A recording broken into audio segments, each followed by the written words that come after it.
Saurashtra news સાથે છું સૌપ્રથમ નજર હેડલાઇન્સ પર।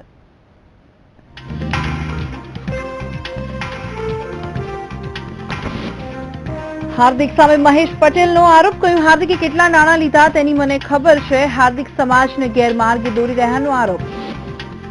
લાલો લાભ વગર ન લौटे, શંકરસિંહ વાઘેલાના મોદીની ગુજરાત મુલાકાત પર પ્રહાર। કોંગ્રેસના વરિષ્ઠ નેતા અને પૂર્વ સાંસદ જગદીશ ઠાકોરનું રાજીનામું, કોંગ્રેસે વાતને ગણાવી પાયા વિહોણી તો રાજીનામા બાદ જગદીશ ઠાકોર ભૂગર્ભમાં। દલિત પરના અત્યાચારની એબીસીડી બાદ આત્મારામ પરમારની પ્રતિક્રિયા, કહ્યું કોઈ એક જૂથના આવા વિરોધથી સમાજ વિરોધ કરે છે, નથી થતું સાબિત। મેડિકલના મેનેજમેન્ટ કોટામાં મોકરાઉન્ડના પરિણામ જાહેર કરવાનો સ્ટે હટાવાયો, હાઈકોર્ટ મેનેજમેન્ટ કોટાની 105 બેઠકો ખાલી રાખવા કર્યો આદેશ।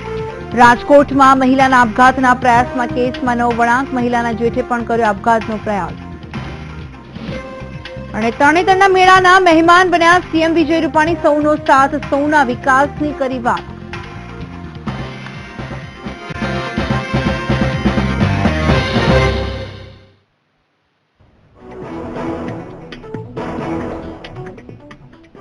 સમાચારની શરૂઆત કરી મહત્વપૂર્ણ સમાચારથી તો મહત્વના સમાચાર સામે આવી રહ્યા છે, તેના પર એક નજર કરવામાં આવે। ઓમ માર્કેટિંગ પેઢીને ત્યાં આવકવેરા દ્વારા દરોડા પાડવામાં આવ્યા છે। આ ઘટના અમરેલીની છે। જે રીતે સમાચાર સામે આવી રહ્યા છે, ઘનશ્યામ રૂપાલાની પેઢી પર દરોડા પાડવામાં આવ્યા છે। પરસોત્તમ રૂપાલાના ભાઈની પેઢી પર દરોડા પાડવામાં આવ્યા છે। દરોડાના પગલે વેપારીઓમાં પણ ફફડાટ ફેલાઈ ગયો છે। ઉલ્લેખનીય છે કે અમરેલીની આ ઘટના છે। ઓમ માર્કેટિંગ પેઢીને ત્યાં આવકવેરા વિભાગ દ્વારા દરોડા પાડવામાં આવ્યા છે। રાજકોટ આવકવેરા વિભાગે દરોડા પાડ્યા છે। ઘનશ્યામ રૂપાલાની પેઢી પર દરોડા પાડ્યા છે। આ અંગે વધુ માહિતી આપવા માટે જોડાઈ ગયા છે મારા સંવાદદાતા કેતન। કેતન, જણાવશો કે શું માહિતી છે આ અંગે હાલ? જણાવી દઉં કે આજે સાંજના 7 વાગ્યાની આસપાસ અમરેલીની આવક વેરામાં એક સર્વે કરવાનો હતો। અમરેલીની હોમ માર્કેટની પેઢીમાં રાજકોટની આવક વિભાગની ટીમ દ્વારા એક સર્વે હાથ ધર્યો હતો। આ સર્વેના લીધે વેપારીઓમાં ફફડાટ ફેલાઈ ગયો છે। તમને જણાવી દઉં કે હોમ માર્કેટિંગ છે તે કેન્દ્રીય મંત્રી પરસોત્તમભાઈ રૂપાલાના ભાઈ ઘનશ્યામભાઈ રૂપાલાની પેઢી છે અને આ એક પેઢી અલ્ટ્રાટેક સિમેન્ટની વેચાણ કરે છે। જી ભૂમિ, આભાર કેતન।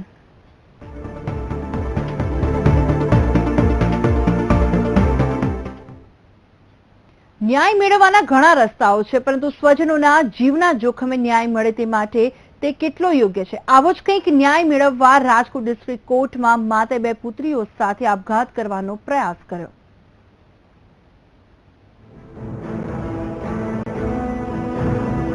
કોર્ટ પરિસરમાં આપઘાતનો પ્રયાસ, માતા અને 2 પુત્રીએ પીધી ઝેરી દવા, પોલીસ પતિને હેરાન કરતી હોવાનો આક્ષેપ। હોસ્પિટલમાં સારવાર લઈ રહેલી આ મહિલા અને 2 પુત્રીઓએ ડિસ્ટ્રિક્ટ જજની સામે ઝેરી દવા પીને આપઘાતનો પ્રયાસ કર્યો છે। આખરે કેમ આ મહિલાને આવું પગલું ભરવું પડ્યું? શું કામ મહિલાએ પોતાનો અને 2 પુત્રીઓનો જીવ જોખમમાં મૂકવો પડ્યો? કારણ છે કે પોલીસની વારંવાર હેરાનગતિના કારણે તે કંટાળી ચૂકી હતી। हम लोग को इंसाफ चाहिए और कुछ नहीं चाहिए। बस मेरे आदमी को बहुत पुलिस वाले हैरान कर रहे हैं। मेरा आदमी 20 दिन से घर पे नहीं है। मेरे घर पे भी आके पुलिस वाले हैरान करते हैं, बोलते समाधान कर ले। 2-3 बार मेरे आदमी को मारे, पकड़ के सिर फाड़ डाले थे पुलिस वालों ने। 3 મહિના અગાઉ મહિલાના પતિ મકસૂદ પર તૈનાત જેઠ ઇમરાનને ફાયરિંગ કર્યું હતું। ત્યારબાદ પોલીસ દ્વારા અવારનવાર ઘરે જઈને તેના પતિ મકસૂદને સમાધાન કરવાનું કહીને ધમકાવતા હતા, જેનાથી કંટાળી તેનો પતિ 20 દિવસથી ઘર છોડી જતો રહ્યો હતો। છતાં પોલીસ ઘરે આવી મહિલા અને તેની પુત્રીઓને ધમકાવતા હતા, જેથી મહિલાએ આખરી પગલું ભર્યું। એક મહિલા તથા એની 2 દીકરીઓએ દવા પીધેલ છે। બનાવના સંદર્ભમાં જાણ થતા અત્રે અહીંયા આવેલ છે સિવિલ હોસ્પિટલમાં અને પ્રાથમિક રીતે ધોરાજીની રહેવાસી બહેનો છે અને તેઓએ લિક્વિડ ગુડ નાઇટ ટાઈપનું પીધેલું, ઓલ ટાઈમ આવે છે, એક લિક્વિડ પીધેલું હોવાનું જાણવા મળેલ છે। ઘટનાની સાચી હકીકત તો પોલીસ તપાસ બાદ જ બહાર આવશે।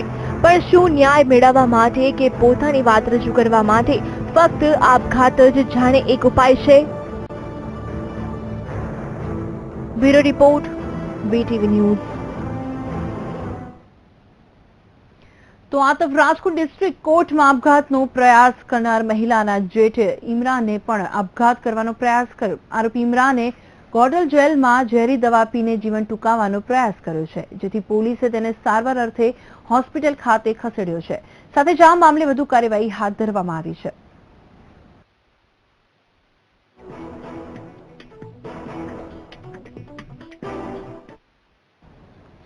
દિવસે દિવસે રખડતા ઢોરનો ત્રાસ વધી રહ્યો છે અને છેલ્લા એક અઠવાડિયામાં આ ત્રીજી ઘટના પ્રકાશમાં આવી છે. આજે ફરી એકવાર જૂનાગઢમાં મોપેડ પર સવાર એક યુવકને આખલાએ અડફેટે લીધો હતો. ઉલ્લેખનીય છે કે યુવાનને ગંભીર ઈજાઓ થતા તાત્કાલિક સારવાર માટે ખસેડવામાં આવ્યો, પરંતુ સારવાર દરમિયાન જ તેનું મોત નીપજ્યું.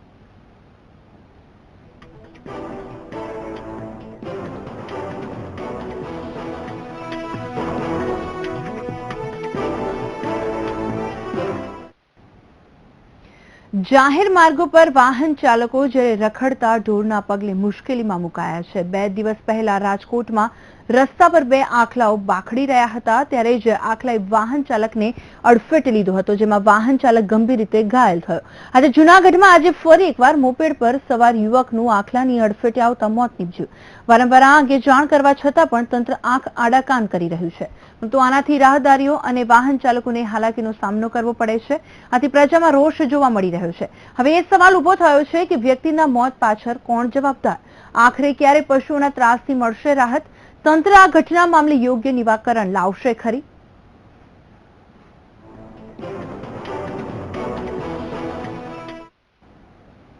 પોરબંદરની વાત કરવામાં આવે તો પોરબંદરના ગોસાબારામાં 1993માં થયેલા RTX લેન્ડિંગના ગુનાના આરોપી દાલીમિયાને કોર્ટે 3 દિવસના રિમાન્ડ મંજૂર કર્યા છે. ઉલ્લેખનીય છે કે દાલીમિયા છેલ્લા 22 વર્ષથી ફરાર હતો, જેને પોલીસે મુંબઈથી ઝડપી પાડ્યો હતો.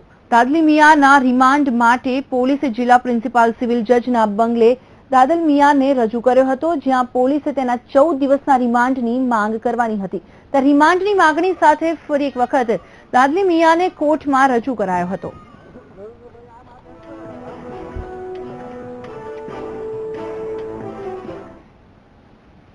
રાજકોટની વાત કરીએ તો રાજકોટ નજીક વીરડા વાજરી ગામે લાખો રૂપિયા ડીઝલ ચોરીનું કૌભાંડ ઝડપાયું છે. રાજકોટ ક્રાઇમ બ્રાન્ચે 3 આરોપીઓની ધરપકડ કરી છે. તેમજ 23,500 લીટર ડીઝલના કેરબા ડીઝલનું ટેન્કર, ઇલેક્ટ્રિક મોટર મળીને કુલ 29.65 લાખનો મુદ્દામાલ કબજે કર્યો છે. આરોપીઓનું કનુ ખીમાણિયા, ભાવેશ હુંબલ અને જાવેદ કમોરા રિલાયન્સના ડીઝલ ટેન્કરમાંથી ડીઝલની ચોરી કરતા હતા, તેમજ તેલ કાઢવા માટે મોટર પણ ખરીદ્યા હતા અને કેરબામાં ડીઝલ ભરી લેતા હતા. તે ક્રાઇમ બ્રાન્ચે આ સમગ્ર મામલે આરોપીઓને ઝડપી લઈ આગળની કાર્યવાહી શરૂ કરી છે.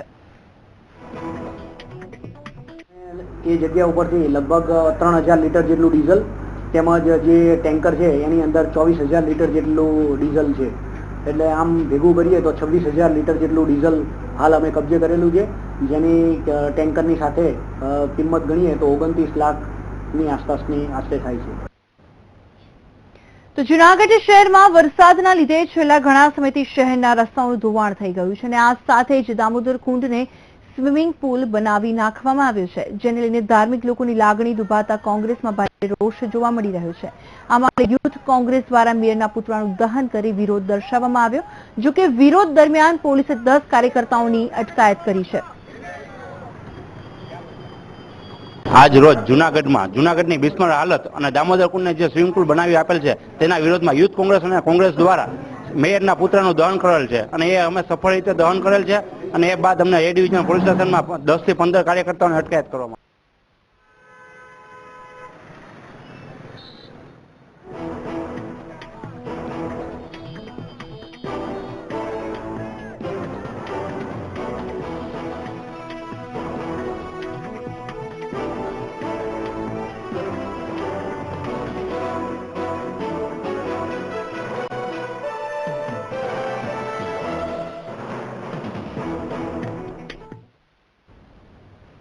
તો રાજકોટના જેતપુરમાં ભાજપનો આંતરિક સંતોષ બહાર આવ્યો છે. નગરપાલિકામાં યોજાયેલી બેઠકમાં નગરપાલિકાના પ્રમુખ શારદાબેન બારોટ સામે અવિશ્વાસની દરખાસ્ત પસાર કરવામાં આવી છે અને આ બેઠકમાં કુલ 42 સભ્યોમાંથી 32 સભ્યો હાજર રહ્યા હતા, જેમાં 18 ભાજપના, 5 કોંગ્રેસના અને 9 અપક્ષના સભ્યો હાજર રહ્યા હતા.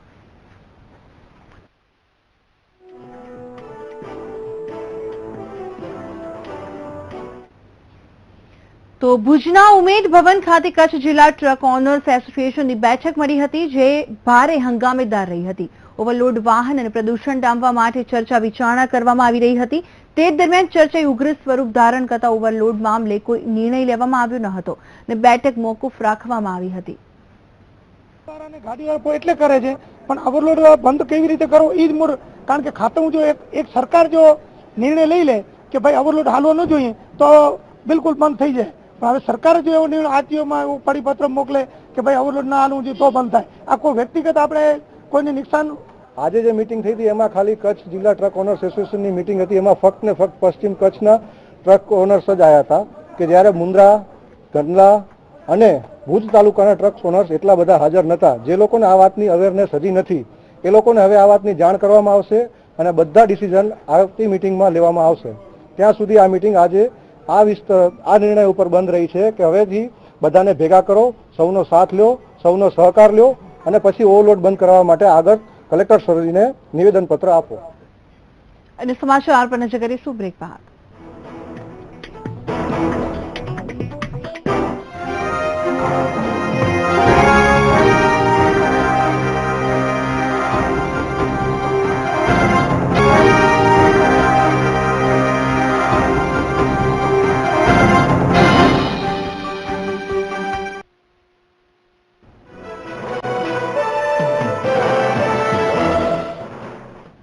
બ્રેક બાદ આગળ વાત કરીએ. અમદાવાદ કોંગ્રેસના દિગ્ગજ નેતા જગદીશ ઠાકોરે પક્ષમાંથી રાજીનામું આપી દીધું છે. જગદીશ ઠાકોર પૂર્વ સાંસદ અને ધારાસભ્ય રહી ચૂક્યા છે.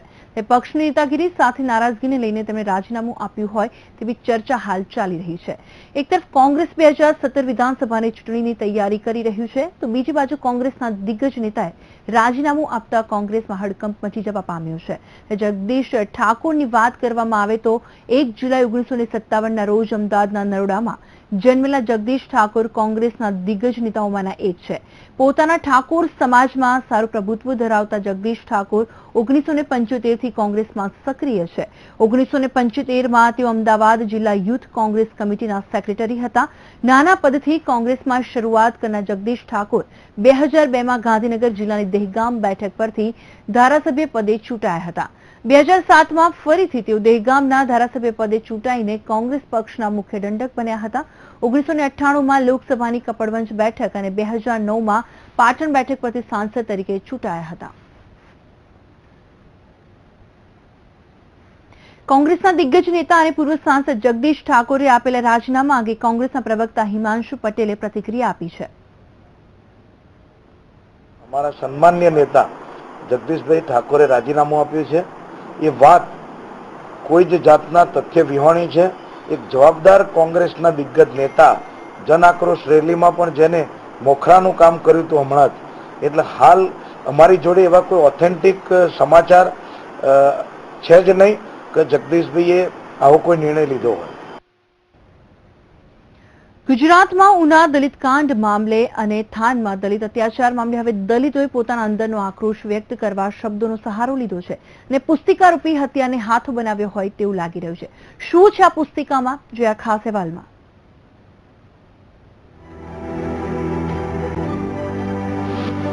ગુજરાતમાં દલિત બહુમતી વિસ્તારોમાં આજકાલ બાબા સાહેબ આંબેડકર બાળપોથી નામની પાઠ્યપુસ્તિકાની જબરદસ્ત માંગ વધી છે. દલિત વિદ્યાર્થીઓ પુસ્તિકા કોઈ શાળામાંથી નથી લઈ રહ્યા, પરંતુ જ્યાં દલિતોની વસ્તી વધારે છે ત્યાં હાથોહાથ લઈ રહ્યા છે. આ પુસ્તિકામાં હિન્દુ સંકેતોના બદલે બૌદ્ધ અને આંબેડકરના જીવન સાથે સંબંધિત શબ્દોનો ઉપયોગ કર્યો છે. હિન્દી અને અંગ્રેજી આવૃત્તિમાં આ પુસ્તિકા બહાર પાડવામાં આવી છે. રાજસ્થાનના હિન્દીના એક શિક્ષક કુસુમ મેઘવાલે આ પુસ્તિકામાં એ થી આંબેડકર અને બી થી બુદ્ધ શબ્દોનો પ્રયોગ કર્યો છે. તો હિન્દીમાં અ થી અત્યાચાર અને ક થી કલમ અને ગ થી ગરીબીનો ઉલ્લેખ કર્યો છે. આમ આખી પુસ્તિકામાં મૂળ બારાક્ષરી બદલી નાખવામાં આવી છે, ત્યારે પુસ્તિકાને લઈને કેટલાક સવાલો પેદા થાય. વર્ણ વ્યવસ્થા આધારિત દલિત વર્ણમાળા કેટલી યોગ્ય? પુસ્તિકાથી દલિત બાળકોમાં કેવું થશે સિંચન? શું દલિતોને માફક નથી આવી રહ્યા હિન્દુ સંકેતો? પુસ્તિકાથી જાગશે નવો દલિત આક્રોશ. એટલે અત્યાચાર, ક એટલે કલમ, ખે એટલે ખેલ, આવી રીતે ફોટોગ્રાફ્સ અને કકો બારકડી ABCD એના માધ્યમથી પ્રકાશિત કરવામાં આ પુસ્તિકાના લેખક ધીરજ પ્રિયદર્શી છે, જેઓ વ્યવસાયે એક દરજી છે અને આંબેડકરવાદી સાહિત્યની લાઇબ્રેરી ચલાવે છે. ધીરજનું કહેવું છે કે પોતાની આ પુસ્તિકામાં મુખ્ય ધારાની વર્ણમાળાથી હટીને એવા શબ્દો પસંદ કર્યા છે જે દલિતો માટે અનુરૂપ હોય. ત્યારે આ પુસ્તિકાથી દલિતોમાં કેવી અસર પડશે તે તો આવનારો સમય જ બતાવશે. ધીરજ પ્રિયદર્શી કરીને એક વ્યક્તિએ આ પુસ્તકને ગુજરાતી અને હિન્દી ભાષામાં લખી અને બારાખડી તૈયાર કરી છે અને પોતાના સમાજને જાગૃત કરવાની કોશિશ કરી છે. કેમેરામેન મેહુલ રાઠોડ સાથે વિશાલ મહેતા, VTV ન્યૂઝ, અમદાવાદ. તરણેતરનો મેળો જગવિખ્યાત છે, ત્યારે મેળાના ત્રીજા દિવસે ગુજરાત નવનિયુક્ત CM મેળામાં પહોંચ્યા હતા. મેળામાં જનતાની વચ્ચે રહીને મેળાની મજા માણી હતી, તો સાથે જ આ પ્રસંગે જનતાને સંબોધન પણ કર્યું હતું. સૌનો સાથ, સૌનો વિકાસ એ સૂત્રને આગળ ધપાવવાની વાત કરી હતી તથા સર્વ સમાજના લોકોને સાથે લઈને વિકાસની રાહે ચાલવાની વાત વિજય રૂપાણીએ કરી હતી. તો આ સાથે જ વિજય રૂપાણીએ પ્રથમ ટુરિસ્ટ વિલેજની પણ મુલાકાત લીધી હતી, જ્યારે આ તકે અધિકારીઓ, પદાધિકારીઓ સહિત પ્રજાજનોએ મેળાની મુલાકાત લીધી હતી. મહાનુભાવે ભાતીગઢ છત્રી સાથેના યુવક યુવતીઓના ડાન્સનો આનંદ પણ માણ્યો હતો. 2016 યુવક યુવતીઓએ પારંપરિક ડાન્સથી રેકોર્ડ નોંધાવ્યો હતો, જે બદલ મુખ્યમંત્રીએ અભિનંદન પાઠવ્યા હતા.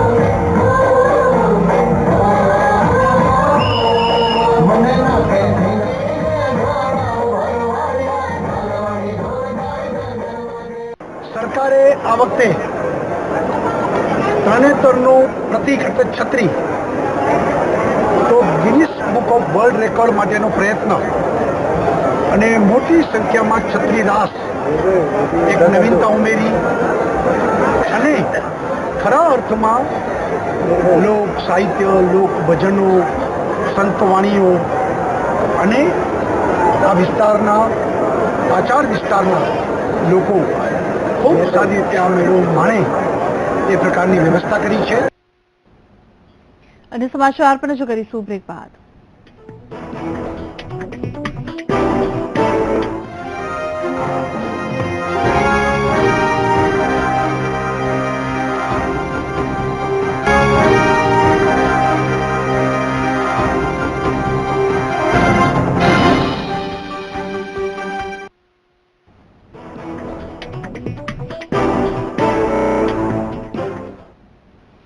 બ્રેક બાદ આગળ વાત કરીએ. કહેવાય છે કે ઐતિહાસિક વારસાનું જતન કરવું તે આપણી પહેલી ફરજ છે. ત્યારે ભાવનગરનું પૂર્વ સૈનિક મંડળ શહેરની મધ્યમાં આવેલી જર્જરિત ઐતિહાસિક ગંગા છત્રીની દેખરેખ રાખશે.